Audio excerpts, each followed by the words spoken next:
Greetings fellow air travellers. This video is for everyone who has ever bought an airline ticket. I'm going to make this video as short as possible, but the large amount of information included will inevitably dictate the length, so please bear with me. Hopefully at the end of this video I will have convinced you that there is a deception going on right in front of your eyes. This affects every person that has ever travelled on a modern day airliner. If you're not convinced, then I hope that this information will have planted a little seed of thought that you can use later on when something else related comes to light.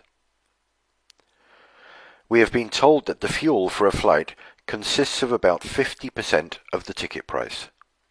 We have accepted this information for many, many years. What if that information was wrong? What if the manufacturers knew this and chose to keep it quiet?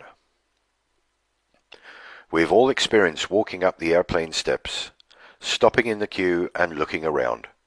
We look at the wings, we look at the engines, and marvel at the size of these amazingly powerful pieces of modern technology. Sometimes we also see the fuel being pumped into the wings. We think nothing of it. But what happens if we put our common sense hat on and take another look?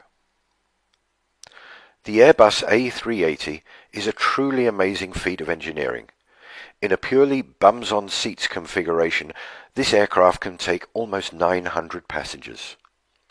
A typical coach takes about 50 passengers, so the A380 can take approximately 18 coachloads of people. That's a lot of people. According to their own specifications, the A380 can take 323,525 litres of jet fuel in the wing tanks. That works out at roughly 260 metric tons, or 130 tons of fuel in each wing.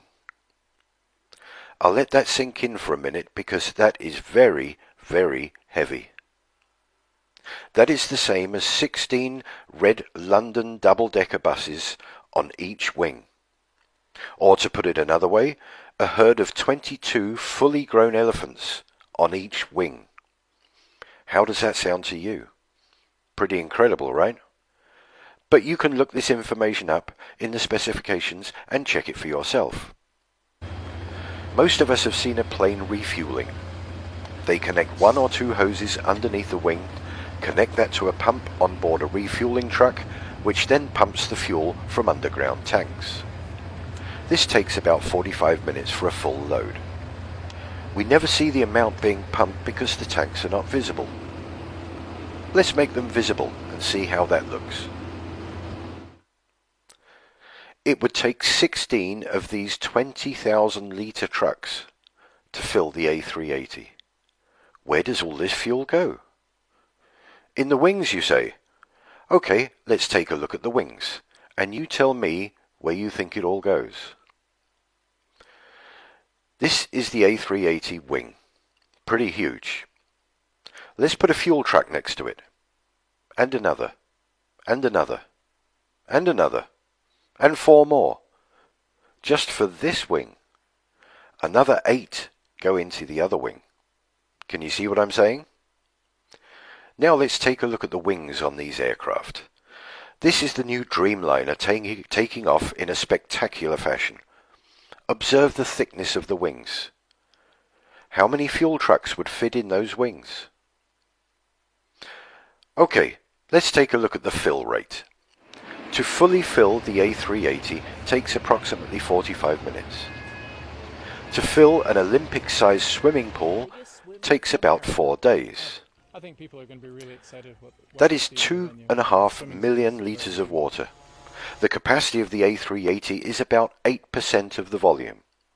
8% of 96 hours is 7.6 hours. That's a lot longer than 45 minutes. So maybe the filling equipment is much faster for a plane. Let's take a look. This is filling a swimming pool. And this is filling an aircraft. To fill the tanks of an A380 in 45 minutes, you would have to have a pump and a hose that could pump 7,189 litres of fuel per minute. Let's look at something. that pumps at about half that speed. Now the plane, now the fire hose. Don't you think that filling that wing with that sort of pressure would just rip a hole right through the top? It's only made of aluminium. So far, we have no room for all of that fuel, an incredible weight of fuel, and a filling procedure that makes no sense whatsoever. Time to take a look at moving around with large bodies of liquid. The size of a large car's petrol tank is about 70 litres. Don't you sometimes wish that your petrol tank was bigger so you wouldn't have to fill up so often? There are reasons why this is so. Number one, the weight would drastically reduce the performance of the car. And number two, the amount of fuel sloshing about in the tank would seriously interfere with the road holding whilst going around corners. This doesn't seem to be the case with aircraft using vast quantities of fuel. Let's take a look at what large bodies of liquid does to road holding. Not a pretty sight. Now let's look at a couple of landings of aircraft and try to imagine hundreds of tons of fuel sloshing about in the wings. I think you might be getting the gist of what I'm trying to say. It is ridiculous to think that these aircraft take off, fly, bank, maneuver and land with large amounts of liquid moving in all directions. The next video clip is from the US Air Force, showing the filling and strapping down of the large bladder tanks used for in-flight refueling of their aircraft.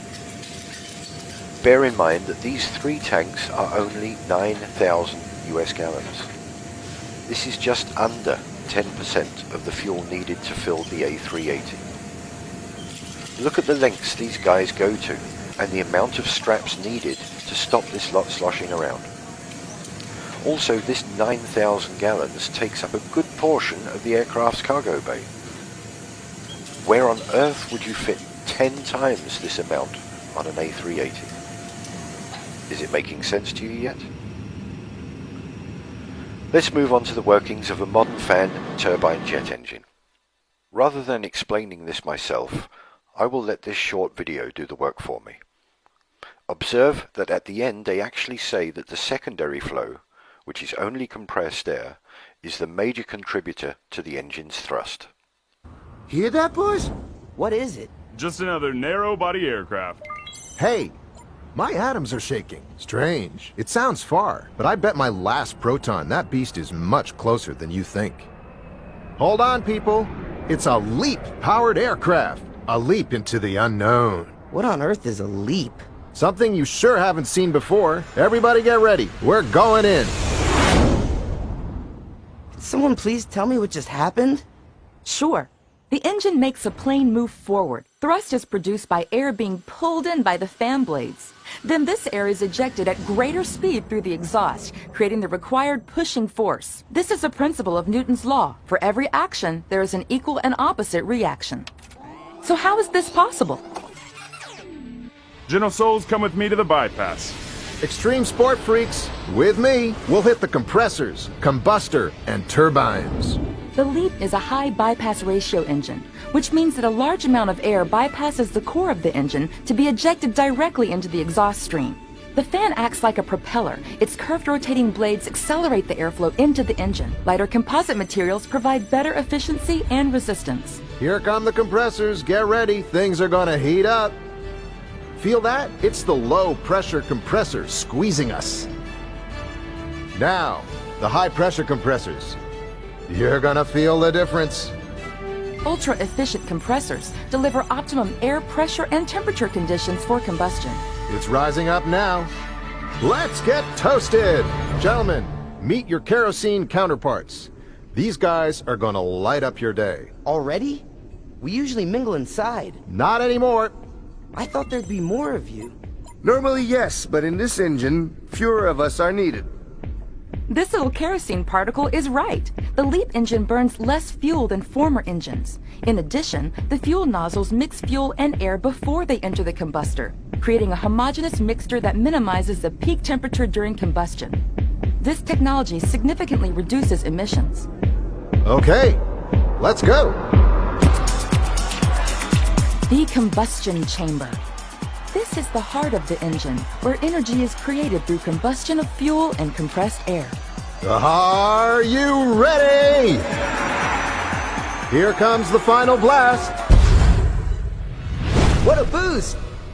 Where are we now? Turbines, let's transfer our energy to them. This is the last extreme stage before we join the soft team. Enjoy. Advanced material and aerodynamics make the turbines much more efficient and durable. The pressure and speed of the hot gases provide the force needed to turn the turbines and its shaft, which in turn drives the compressor and fan. Come on, guys, don't hang around. We alone are responsible for 90% of the thrust from this baby. Here come those adrenaline junkies. So, how was it? Fast, hot, and fantastic. What a trip! Are you kidding me? It was us in the primary flow that did most of the job. Not exactly, kid. It's teamwork. We definitely need each other. We provided the energy to drive the engine, and they provided most of the thrust to make the aircraft move forward. Hey, boss. Sounds like we're in luck today. You said it. It's game on again, boys. Let's go.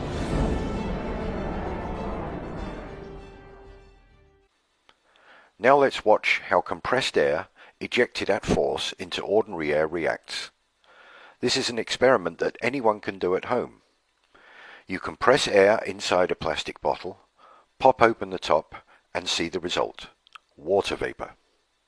This is what is happening when the jet engines are in cruise mode. They are running purely on compressed air, and the contrails are water vapor being ejected out from the engines. While small amounts of fuel are needed to get the jet engine up to speed, when in cruise mode, the engines use very little to no fuel whatsoever. We are being charged huge amounts for fuel that doesn't exist. It's not needed to fly these amazing machines. All that's needed is the most abundant thing that we've been given: air. I will end this video here with a clip of the A380 at an airshow doing a slow pass. It looks as though it is levitating at one point, but that is the subject of the next video, which involves our little friends, the bumblebees. Very, very slow speed. It's an awesome sight. And I don't like the word awesome, but it's true in this case. Look at that. It is almost unbelievable. This, of course, is using the flight safety fly-by-wire programs that the Airbus things have installed. Overall length, 73 meters. Wingspan is a max width for sure. Please feel free to pass this video along to whoever you might think would be interested. I'm sure that ordinary airline fare payers will have something to say about the cost of the fuel being the majority of the ticket price.